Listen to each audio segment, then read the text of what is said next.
زمانہ تھا ایک درخت کو لوگ پوجنے لگے، تو وہاں ایک صوفی تھا، عبادت گزار تھا، شب زندہ دار تھا، اسے پتا چلا کہ لوگ درخت کو پوج رہے ہیں، تو اس کے دل میں بڑی غیرت جاگی، توحید کی غیرت ہوتی ہے،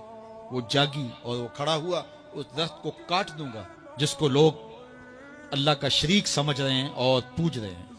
ہاتھ میں کلہاڑا پکڑا اور اس درخت کو کاٹنے کے لیے نکلا۔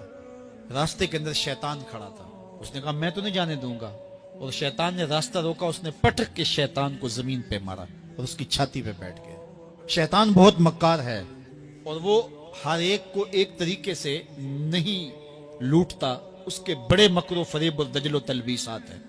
اس نے دوسرا طریقہ اختیار کیا، اس نے کہا جناب آپ عبادت گزار ہیں، تہجد گزار ہیں، شب زندہ دار ہیں، آپ درخت کو کاٹیں گے، لوگ آپ کے مخالف ہو جائیں گے، پھر آپ کو ان کے مقابل کھڑا ہونا پڑے گا، اور سویرے شام لڑائی ہی لڑائی، آپ کی عبادتوں کے وقت میں خلل آئے گا، تو آپ نے ان کی قبر میں تھوڑا جانا ہے، آپ کی قبر اپنی ہے، ان کی قبر اپنی ہے، آپ چھوڑیے ان کو۔ اور ساتھ ہی کہا کہ جب آپ مصلی اٹھایا کریں گے تو نیچے سے ایک درہم مل جایا کرے گا آپ کو، تو آپ اس سے اپنے کھانے پینے کا انتظام کر لیا کریں گے اور آپ فارغ البال بھی ہو جائیں گے۔ اس طرح باتوں میں لگایا اور وہ زاہد صاحب واپس آ گئے، نماز پڑھی، مصلی اٹھایا، درہم ملا، بڑے خوش ہوئے اور دلیلیں تراشنے لگے، واقعی مجھے کیا لگی، تمہیں غیر سے کیا، تم اپنی نبیڑو، تم اپنی قبر میں جانا ہے، جائیں وہ بھاڑ میں، مجھے کیا لگے، مجھے ان کے بارے میں کیا پوچھا جانا ہے۔ نمازیں پڑھتا ہے، ہر نماز کے بعد مصلی اٹھاتا ہے تو ایک درہم ملتا ہے۔ کافی دن گزر گیا، دل بھی آہستہ آہستہ مردہ ہو گیا۔ ایک دن مصلی اٹھایا تو کوئی درہم نہیں نکلا، پھر دوبارہ کلہاڑا اٹھایا، اٹھا، راستے میں پھر شیطان کھڑا تھا، کہا کدھر جا رہے ہو، کہا درخت کو کاٹنے جا رہا ہوں۔ شیطان نے کہا میں تو نہیں جانے دوں گا،